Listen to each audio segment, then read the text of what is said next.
Hello guys, I'm recording this video to finish the recording assignment, and I'll go one by one on each of the 5 questions you did to me to show you how I find the answers.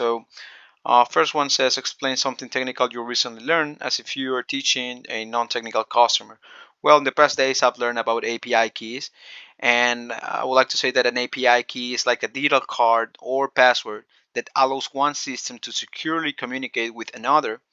So when you integrate two platforms, the API key tells the receiving system, hey, this request is coming from someone authorized. So for example, if you connect a third-party app to your online store, the app uses your API key to prove it's allowed to access your store's data, like orders or products, for example. Without that key, the store wouldn't know who's making the request and it would block the connection for security reasons. This helps prevent unauthorized access and ensures only trusted apps or users can interact with your account programmatically. Now, question number 2 says, walk us through how you'd learn Rebillia from scratch if we gave you access only to our help, docs, and sandbox. Well, I will actually go here to rebillia.com/sources. I'll go to the knowledge base, which will lead me to this general site, which have many articles in getting started, settings, products, accounts, subscriptions, and invoices and transactions. And that's how I will navigate to actually start looking up on Rebillia. And I'll also like to follow structured guides if there exists. I'll go through any step-by-step tutorials to learn how subscriptions and payments are set up maybe. So that's what I would actually do to begin. Then using Sandbox, I would like to actually create, common workflows like creating test subscriptions, processing payments, and simulating renewals to better understand how the platform behaves. And for example, we can also test what happens if something fails, like a renewal, or to learn how errors surface on how to trace them. And mixing all these things would help me better understand the platform at all. So that's what I would actually do uh, to learn Revelia from scratch.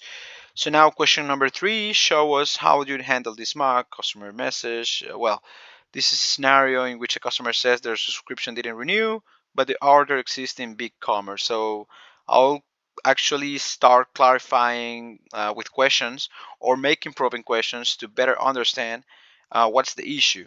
So I would ask, like, for example, when was the renewal supposed to happen? Or if the customer received any kind of error or email notification or any kind of notification that give us some information about what's going on. Also ask for the subscription ID if it exists or any order number that may appear.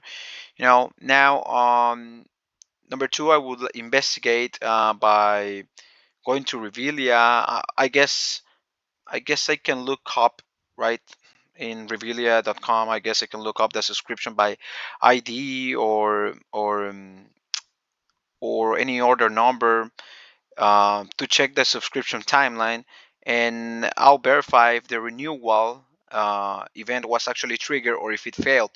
Then I will compare that information with the order details in BigCommerce, which I guess there should be the same order details in both platforms. So I will check the renewal, why it didn't complete, if it was due to payment failures or any kind of expired cards or any system delay between Revelia and BigCommerce. Um, now then I will communicate the customer. Let's see, what would you communicate? Well, I'll communicate the customer by explaining the situation clearly. For example, thank you for your patience.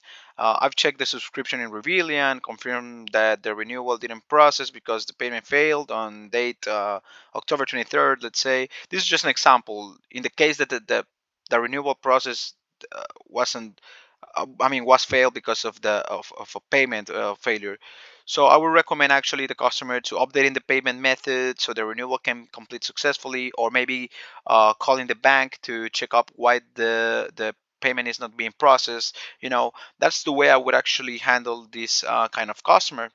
Now, number 4 says, in one sentence, explain what Revelia is. So, well, as I understand, Revelia is a subscription and recurring billing platform.